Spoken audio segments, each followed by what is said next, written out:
This channel does not promote any violent, harmful or illegal activities. All content provided by this channel is meant for an education purpose only. প্রশাসনের কাজকর্ম খতিয়ে দেখতে জেলায় জেলায় বৈঠক সারছেন মুখ্যমন্ত্রী। আগামী 30শে জানুয়ারি দক্ষিণ দিনাজপুর সফরে মমতা বন্দ্যোপাধ্যায়। মুখ্যমন্ত্রী আসবেন বলে তৎপর জেলা প্রশাসনও, আর এর মধ্যেই বালুরঘাটবাসী একটা আবেদন করেছেন। তারা বলছেন যে মুখ্যমন্ত্রী যেন মাঝে মধ্যে তাদের শহরে আসেন। ভাবছেন তো কেন এই আবদার? তাহলে শুনুন।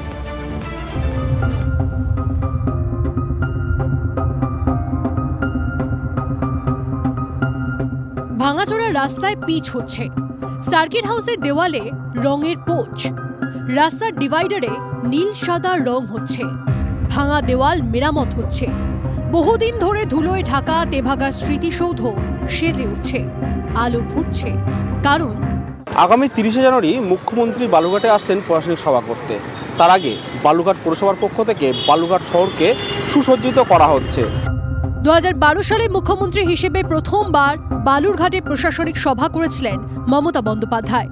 মাঝে কেটে গিয়েছে 12 বছর। এর মধ্যে জেলায় গেলেও বালুরঘাটে মুখ্যমন্ত্রী যায়নি। এক যুগের অপেক্ষার শেষ। 12 বছর পর মুখ্যমন্ত্রীর সফরকে ঘিরে সেজে উঠছে গোটা শহর।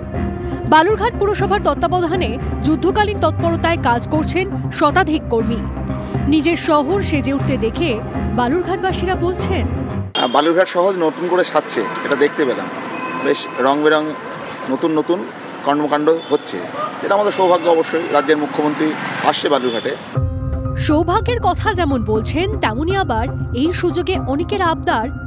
সার্কিট হাউসের সামনে যে আমাদের তেভাগা মূর্তি আছে, সেটা আপনারা দেখেছেন যে ইলেকট্রিক ছিল না অনেক দিন, সেখানে আগাছা হয়ে গেছিল। মুখ্যমন্ত্রী আসেন, খুব ভালো কথা। আমার মনে হয় যে মুখ্যমন্ত্রী আসলে প্রকৃত রূপটা দেখুন। নাহলে আমরা চাই যে মুখ্যমন্ত্রী মাসে বা 15 দিন অন্তর অন্তর আসুক এবং আমাদের বালুরঘাট শহরটা এরকমভাবে আরও পরিষ্কার পরিচ্ছন্ন থাকুক। মুখ্যমন্ত্রীর সফরকে ঘিরে প্রশাসনের তৎপরতায় আম জনতার মধ্যে মিশ্র প্রতিক্রিয়া। কটাক্ষ করতে ছাড়ছেন না বিরোধীরা। বিজেপির অভিযোগ, তারা প্রতিবাদ জানিয়েছি যে বালুরঘাট শহর অপরিষ্কার, অপরিচ্ছন্ন। আজকে তার স্পষ্ট প্রমাণ হয়ে গিয়েছে। মুখ্যমন্ত্রী যখনই পা দিচ্ছে, আর তখন পৌরসভা থেকে শুরু করে প্রশাসনের সমস্ত দপ্তরকে আজকে পুরো শহরকে সাজানোর জন্য কাজে হাত লাগাতে হচ্ছে। সিপিএম বলছে সবটাই নাকি আই ওয়াশ। এটা বালুরঘাট মানুষের গেলে সৌভাগ্য আর কি। মুখ্যমন্ত্রী বালুরঘাটে আসছে, তার জন্য পরিষ্কার হচ্ছে। সুতরাং এইগুলো যেগুলো হচ্ছে সেগুলো সবই আই ওয়াশ হচ্ছে। বালুরঘাটে পরিষ্কার পরিচ্ছন্নতা থেকে আরম্ভ করে যে সমস্ত কাজগুলো হচ্ছে, সেই কাজগুলো যেন একদম পুঙ্খানুপুঙ্খভাবে হয়, অর্থের অপচয় যেন না হয়। যদিও বিজেপি এবং বামফ্রন্টের করা এই অভিযোগকে অস্বীকার করছে বালুরঘাট পৌরসভার চেয়ারম্যান অশোক কুমার মিত্র। বাড়িতে সেই উৎসব হলে কিছুটা আমাদেরকে একটু গুছিয়ে নিতে হয়, সেই গোছানোর কাজ চলছে। আর নিজেদেরকে অপরিষ্কার রাখে, নিজেরা যারা নোংরাকে বিশ্বাস করে এবং তাদের কথাটা মিথ্যাচার এবং কুৎসাই হবে। শহরকে নোংরা করার বিষয়ে বিজেপি আগে প্রথম করছেন এবং আমরা বালুরঘাট পৌরসভার পক্ষ থেকে প্রতিনিয়ত বালুরঘাট শহরকে পরিষ্কার পরিচ্ছন্ন রাখার জন্য সেভারেল টাইম একটা শিডিউল ড্রাইভ আমরা করি এবং প্রতি সিস্টেম ওয়াইজ আমাদের রোটেশন মাফিক সেই ড্রাইভগুলো আমাদের চলে। শুধু সৌন্দর্যই নয়, মুখ্যমন্ত্রীর কাছে বালুরঘাটবাসীর দাবি, দীর্ঘদিনের দাবি যে মেডিকেল কলেজ বালুরঘাটে স্থাপন করতে হবে এবং এখান থেকে শুরু করতে হবে। আমাদের এয়ারপোর্টটা কমপ্লিট রেডি হয়ে আছে। এখান থেকে একটু এয়ারের ব্যবস্থা করলে আমাদের এখানে পেশেন্ট যারা নিয়ে যায় তাদের পক্ষে খুব সুবিধা হয়। পূর্ণাঙ্গ ইউনিভার্সিটি, তাছাড়া স্থানীয় বেকার ছেলে মেয়েদের জন্য যাতে সঠিক কর্মসংস্থান হয় তার জন্য উদ্যোগ গ্রহণ করা।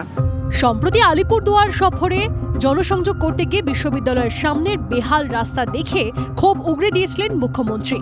তারপরই জেলাশাসক দাঁড়িয়ে থেকে রাতারাতি রাস্তার চেহারা বদলে দিয়েছেন।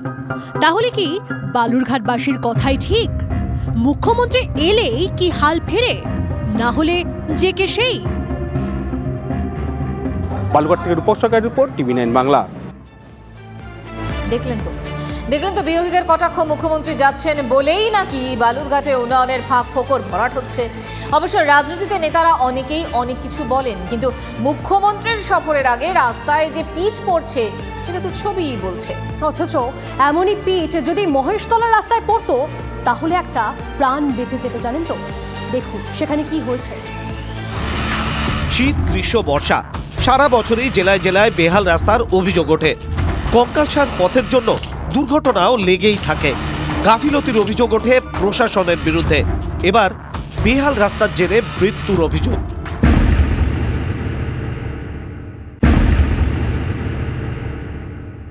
বেহালার ঠাকুরপুকুর থেকে মহেশতলা গুগল ম্যাপে দূরত্ব 10 কিলোমিটারের কাছাকাছি, অথচ পরিষেবার দিক থেকে কি এই এলাকা কলকাতার তুলনায় কয়েক যোজন দূরে? মহেশতলা ব্লকে রামেশ্বরপুরের সর্দারপাড়ার এই রাস্তা দীর্ঘদিন ধরে বেহাল। জানা গিয়েছে সম্প্রতি রাস্তা তৈরি শুরু হয়, কিন্তু রাস্তার মাঝের কালভার্ট অসম্পূর্ণ রেখেই চলে যায় ঠিকাদার সংস্থা, আর তাতেই দুর্ঘটনা। শুক্রবার রাতে এই রাস্তা দিয়ে বাইকে যাচ্ছিলেন দুই যুবক। অন্ধকার থাকায় রাস্তার মাঝের গর্ত দেখতে পাননি তারা। গর্তে বাইকের চাকা পড়তেই নিয়ন্ত্রণ হারিয়ে পড়ে যান দুইজন। রক্তাক্ত অবস্থায় দুই আরোহীকে বিদ্যাসাগর হাসপাতালে নিয়ে যান স্থানীয়রা, কিন্তু শেষ রক্ষা হয়নি। শনিবার সকালে বছর 24-এর রাহুল সর্দারের মৃত্যু হয়। এরপরে বেহাল রাস্তার প্রতিবাদে ক্ষোভে ফেটে পড়েন বাসিন্দারা। তাদের দাবি, হ্যাঁ, আমরা রাস্তা অবরোধ করেছি, রাস্তা যতক্ষণ না হবে ততক্ষণ খোলাই যাবে না। রাস্তা পুরোপুরি ঠিক হবে, অল্প স্বল্পতে কিছু হবে না। এলাকাবাসীর বিক্ষোভের মধ্যেই বিজেপি তৃণমূল কর্মীরা বচসায় জড়ান। উত্তেজনা থাকায় ঘটনাস্থলে যায় কালীতলা আশুতি থানার পুলিশ। বিজেপির অভিযোগ, বারবার সতর্ক করা হলেও কোনো পদক্ষেপ করেনি প্রশাসন। মাঝে মধ্যেই এখানে অ্যাক্সিডেন্টের কবলে পড়েছে।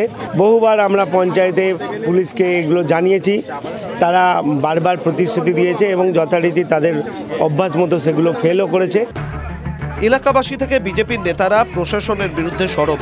পাল্টা পঞ্চায়েত সমিতির কর্মাধ্যক্ষের বক্তব্য, করেছিল সে কমপ্লিট করে যায়নি, এগুলো খাদে পড়ে যায়, পড়ে গিয়ে এবং কংক্রিট রাস্তায় মাথা ঠুকে যায়, ঠুকে যাওয়ার পর ব্লিডিং হয়ে মারা যায়। মৃত্যুটা আমরা কামনা করিনি, পথ দুর্ঘটনায় মারা গেছে, আমরা তার পাশে আছি। অসম্পূর্ণ রাস্তার জন্য এজেন্সির উপর দায় ঠেলছে পঞ্চায়েত সমিতি। প্রশ্ন হলো, তাহলে সব জেনেও কেন দায়িত্বপ্রাপ্ত ঠিকা সংস্থার বিরুদ্ধে পদক্ষেপ হয়নি? আক্ষেপের সুরে নেতার আশ্বাস, মৃতের পরিবারের পাশে থাকবে প্রশাসন। তাতে কি সন্তানহারা মায়ের বুকের জ্বালা মিটবে? এখন পাশে না দাঁড়িয়ে রাস্তার দিকে নজর দিলে তো এই মৃত্যু দেখতে হতো না নেতামশাই। সৌভিক সরকারের রিপোর্ট, TV9 বাংলা। আবারও এক নক্ষত্র পতন, প্রয়াত চলচ্চিত্র অভিনেত্রী শ্রীলা মজুমদার। 65 বছর বয়সে কলকাতায় তার প্রয়াণ। 2 বছর ধরে ক্যান্সারে ভুগছিলেন অভিনেত্রী। 1979 সালে মৃণাল সেনের পরশুরাম ছবিতে প্রথম অভিনয় তার। অভিনয় করেছেন একদিন, প্রতিদিন, আকালের সন্ধানে, খারিজ ছবিতে। অভিনেত্রীর প্রয়াণে শোক প্রকাশ করেছেন মুখ্যমন্ত্রী মমতা বন্দ্যোপাধ্যায়। এক্স হ্যান্ডেলে পোস্ট করেছেন মমতা বন্দ্যোপাধ্যায়, 65 বছর বয়সে কলকাতায় প্রয়াত শ্রীলা মজুমদার। 2 বছর ধরে ক্যান্সারে ভুগছিলেন তিনি। 1979 সালেই তার প্রথম সিনেমায় আত্মপ্রকাশ। প্রয়াত চলচ্চিত্র অভিনেত্রী শ্রীলা মজুমদার। কর্কট রোগে ভুগছিলেন তিনি। 2 বছর ধরে লড়াই, তারপর অবশেষে লড়াইয়ে হার। প্রয়াত চলচ্চিত্র অভিনেত্রী শ্রীলা মজুমদার। 65 বছর বয়সে কলকাতায় প্রয়াণ তার। 2 বছর ধরে ক্যান্সারে ভুগেছেন অভিনেত্রী। এটা বলতে পারবো আমি কখনো যে আমার দিদি চলে গেছে, কারণ আমার দিদি এতটাই শক্তি যে সে সবসময় আমার মধ্যে, আমার ভেতরে শক্তি যোগায় সবসময়। এই মানুষটা চিরকাল আমাকে বলেছে যে ঋতু, তুমি কখনো থামবে না, তুমি কখনো ভাঙবে না, তুমি সবসময় এগিয়ে যাবে, যত প্রতিকূলতাই আসুক। আমার দিদির কথাগুলো আমার রোজ কানে বাজবে যতদিন আমি বেঁচে থাকবো।